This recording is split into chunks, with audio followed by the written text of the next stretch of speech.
This is another collection of 3 stories from the r/NoSleep subreddit. These stories were submitted by users, and I will be leaving links to their stories down in the description below. I hope you're all ready to enjoy another sleepless night. And remember, nightmares are the best kind of dreams.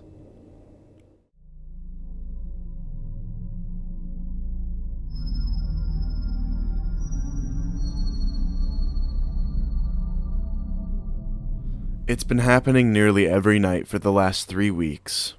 The screaming, I mean. The roar and the new crack in my ceiling. Oh, well, that's new. But let me backtrack so you understand why we're all so freaked out now.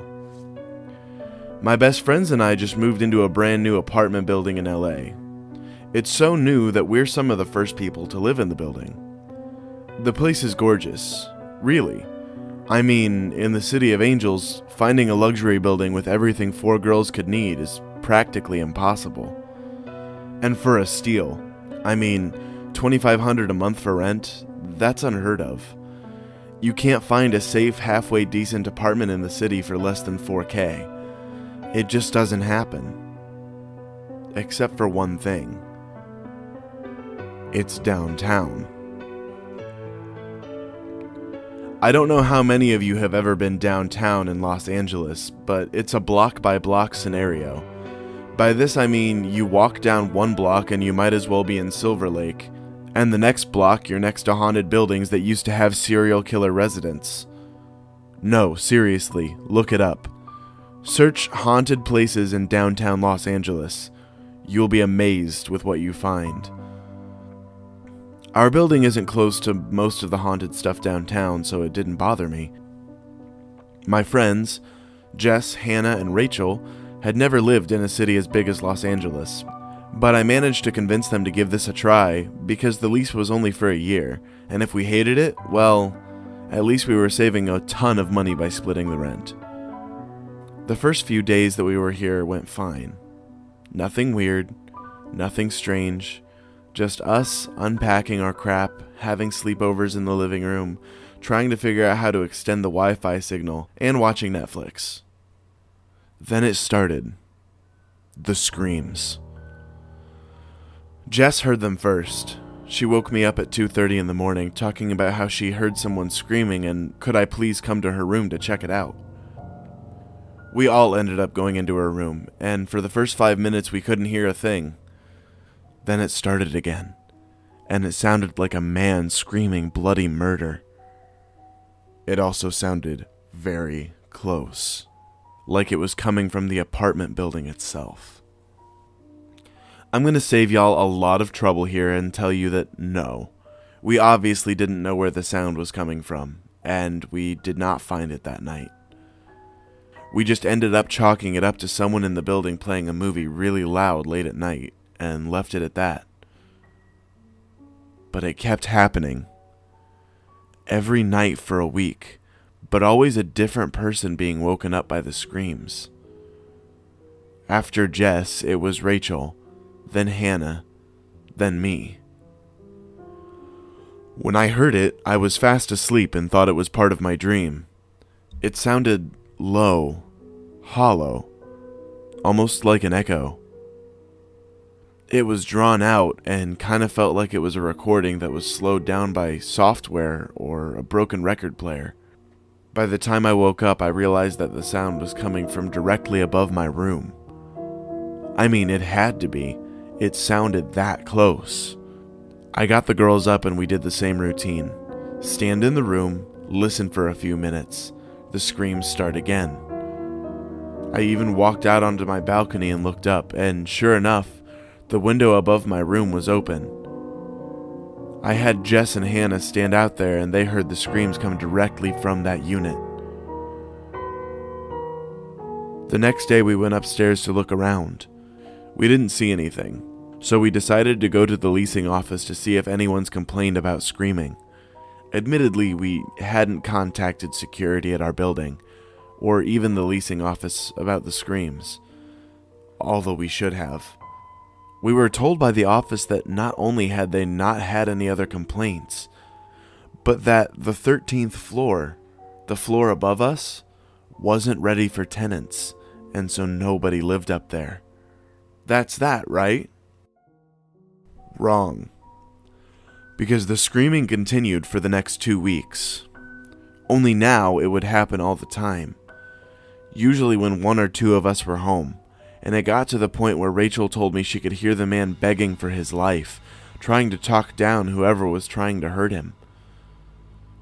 And I guess if it were just the screams, we could have ignored it. I mean, that's a big ask, ignoring screams in the middle of the night. But with such cheap rent in a nice building, we really don't want to leave. Until last night. Last night, we all stayed up, talking about what was going on with the apartment. We'd spoken to other people about the stuff going on, and some people had weird experiences, but nothing like the screams we'd heard. Before we know it, it's 2 a.m. and the screams start. We were in the living room. All the windows in the place were open, as well as the balcony door leading outside.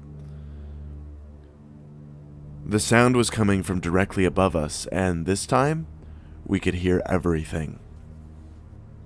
The man was screaming and crying about how he didn't want to die yet. He wanted more time. I could hear something murmuring to him, sometimes chuckling, sometimes trying to soothe him. I didn't know if it was another man or a woman, though. We decided that we'd had enough, and if the landlord wasn't going to do anything, we would. Rachel and Jess started recording the screams on their phones, and Jess and I went to her room to call the police. Before we could do anything, we heard a deep, low, cold voice rumble through the apartment, yelling at the man to do it, or he'd be sorry. A second later, we all heard one gunshot ring out. Just one. It echoed through the alleyway behind our apartment building and shot into the night. Jess, Hannah, Rachel, and I nearly ran over each other trying to get to the front door. Before we could open it, though, we heard a roar that hurt our ears so bad we had to cover them. Then the stomping happened. Boom, boom, boom, boom. And with every boom, we could literally see a deep crack forming in our still brightly lit living room and race towards the front door. That's when the laughing started. A laugh that sounded like a combination of a cackle from a hag and a crackling fire. We didn't stick around to hear anything else. We called the cops from the car as we headed to stay with friends for the night. We got back this morning to find out that a man has been found squatting in the empty room above ours, and that he was dead from self-inflicted wounds to the gut. Apparently, nothing else had been found in the unit. At least, that's what the leasing office told us. But the rumor in the building is that the guy was still alive when the cops showed up. Even some of the residents say that the guy was trying to cut into his face as he was being carted away, screaming something in a weird language, laughing about how he'd finally gotten rid of it. So, because none of us want to die, we're trying to break our lease and move out. Hannah's dad is a lawyer, so he's going to see if he can help us find a way to get out of this mess. For now, we're all couch surfing. I've got a friend in NoHo with a free room, so that's where I'm writing this from. But I did find something weird at the apartment when I was packing my bag. Out on my balcony was a nearly full pack of cigarettes, a long silver lighter, and a red leather book that looks handmade. It's got weird symbols on the front, all formed together in a circle with a triangle encompassing all of it. I think it belonged to the guy in the unit above us. I took it with me, but don't worry, I'm not stupid. I'm not opening it, and I have it all packed together in a white cloth lined with rosemary, white sage, and salt. I have a friend that deals with weird things like this, and I'm gonna give it to him. Let him do his thing with it, you know? He can handle it. He's handled far worse, I think. Me? I'm done. I don't want to know more. I've had enough. I just want to find a decent apartment that doesn't include hearing screams at 2 a.m. as part of the package.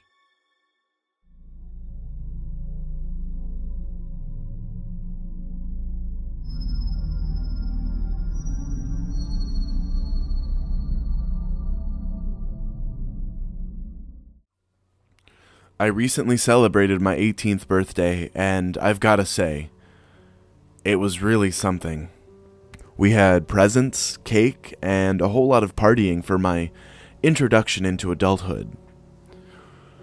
But before things got properly started, there was just this one question I felt compelled to ask. Who the hell are you people? The mom and dad and little brother welcoming me with happy birthday wishes weren't the family I knew.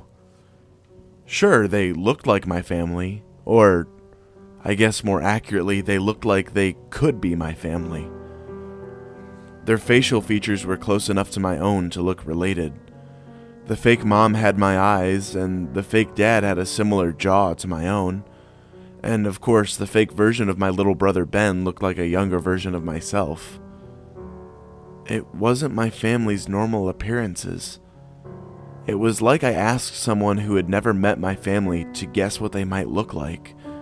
So I asked the oddly familiar imposters in my home, "Who the hell are you people?" And they started laughing. Ridiculous, over-the-top, hysterical laughing. They were falling over backwards, slapping their hands against their thighs, acting like I just made the funniest joke in the world.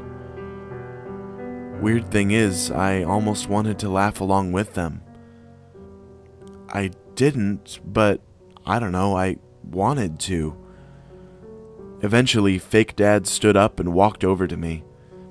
He said, "Wow, sport, you sure are a jokester," and gave me a pat on my back. Then I said, "You betcha, Pop!" Except I didn't mean to say that. It was like a natural reflex. It just happened without me even thinking. Like the words said themselves. I did the best to shrug off the confusion and asked, "Where's my family?"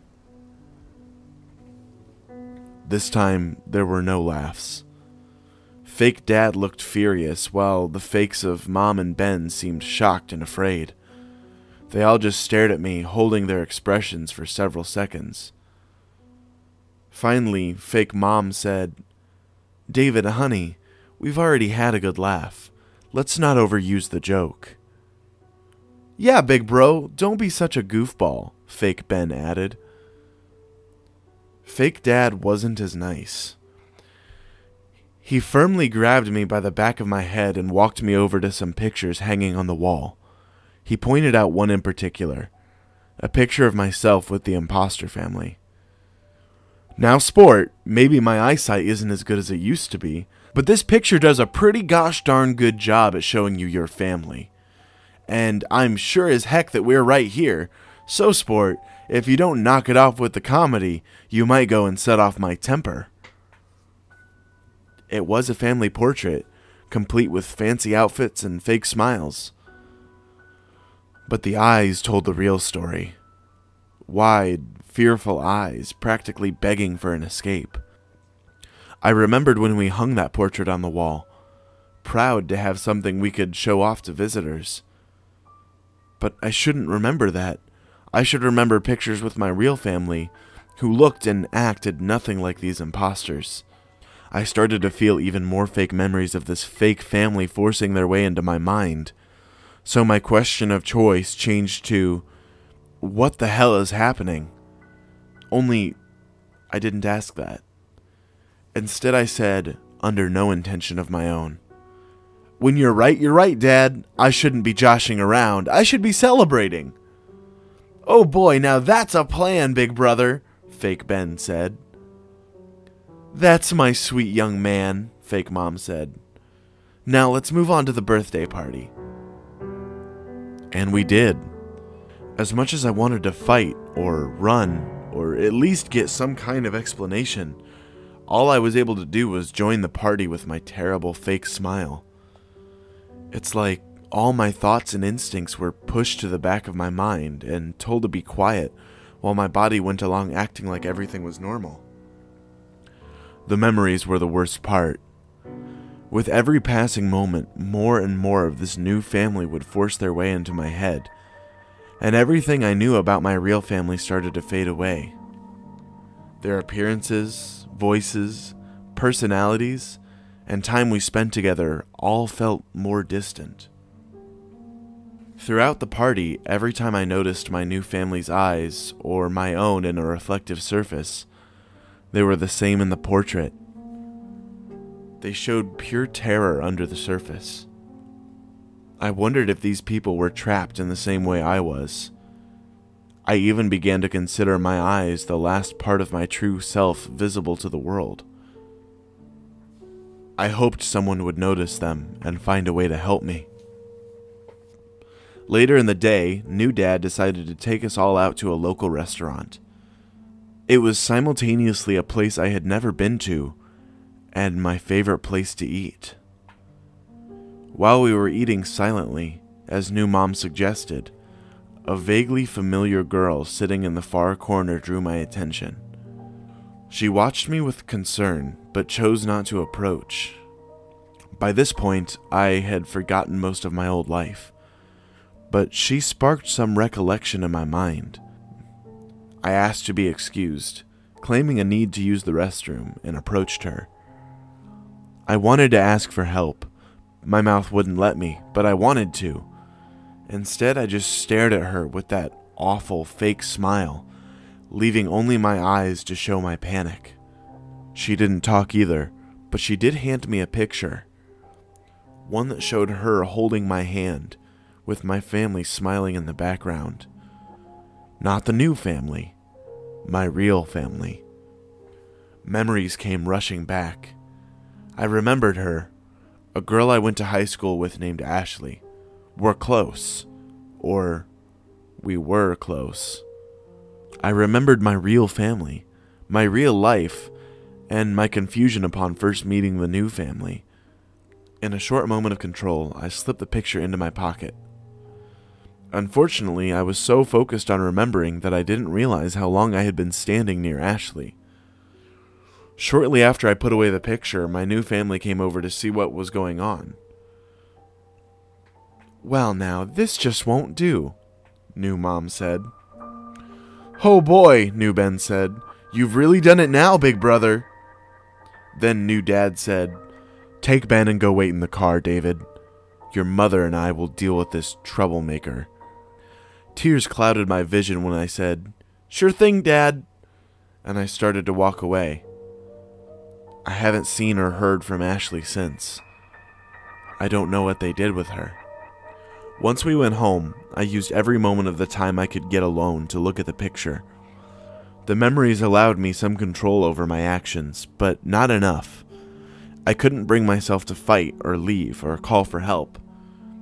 Every moment not looking at the picture came with fear that my memories would fade again. So I started writing. I grabbed a notebook and wrote down every old memory that popped into my head, and every inconsistency I could find with the new memories.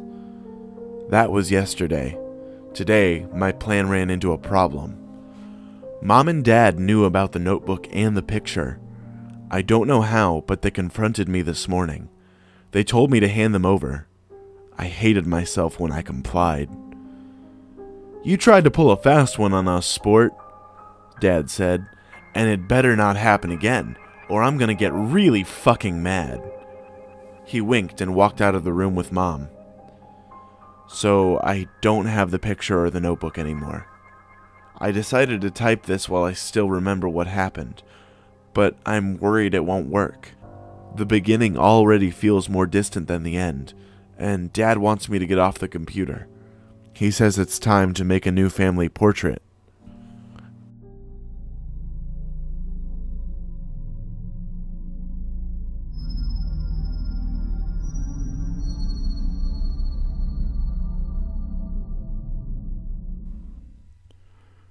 I met her on the internet. My daughter needs help with Algebra 2. Please contact me ASAP. Gina T. She gave me her address for an appointment. Rolling up her long, wooded driveway, I couldn't believe my eyes. Her house was enormous, easily 5 times the size of mine. Carved columns rose up to the sky. 2 stone statues of lions flanked the front door. I grabbed the bronze knocker, carved in the shape of a boar's head, and swung it hard. For a minute, there was complete silence. Then I heard the thumps of footsteps and the clink of a lock. "You must be Annie," said a short, plump woman with bright eyes. "I'm Gina." As I stepped in, a strange feeling settled in my stomach. The house was weirdly empty. The kitchen didn't have a table. The living room had a single, dusty sofa. The air was damp, cold, musty. And all the lights were off. Only natural light, pouring from the curtainless windows, lit the whole place. "Just moved in?" I said, despite the lack of boxes. "Oh, yeah," she said hurriedly. "Yeah, we're just moving in. Come on, Greta's in the study." She led me into a back room. A nervous-looking girl sat at the desk, her hands folded over a blank notebook. She was tall and lanky, with dark eyes and hair unlike her mother. Greta didn't say much as we started the session. Since Algebra 2 classes begin with a review of Algebra 1, I wrote out some y equals mx plus b equations for her. Basic stuff. She graphed the lines perfectly. Struggling, I thought. What kind of standards does this mother have? I'd tutored kids like that, where the mother thinks struggling is an A-, so I rolled with the punches and gave her some more questions. As her pencil scratched away, I looked around the study. Like the rest of the house, it was mostly empty. The bookcase in the corner only held dust.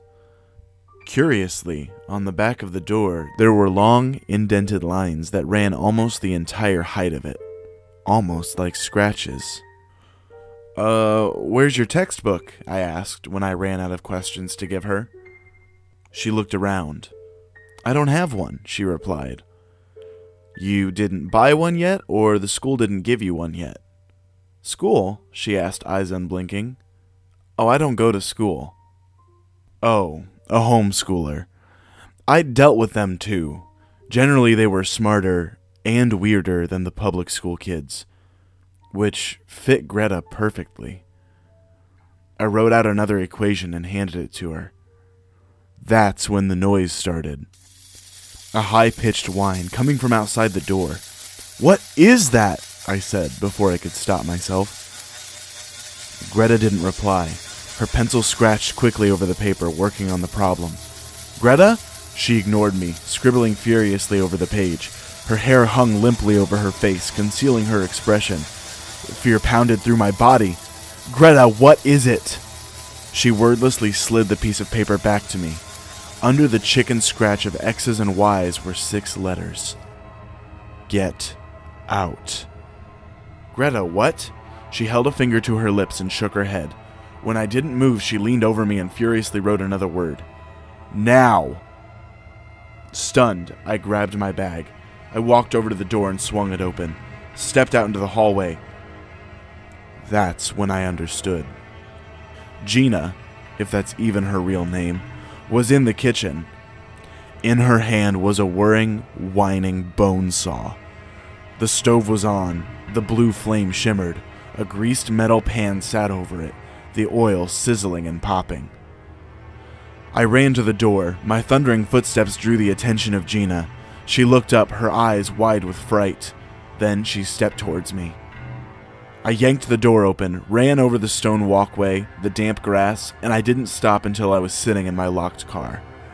Then I peeled out of the driveway and I never looked back. By the time the police came, the house was empty.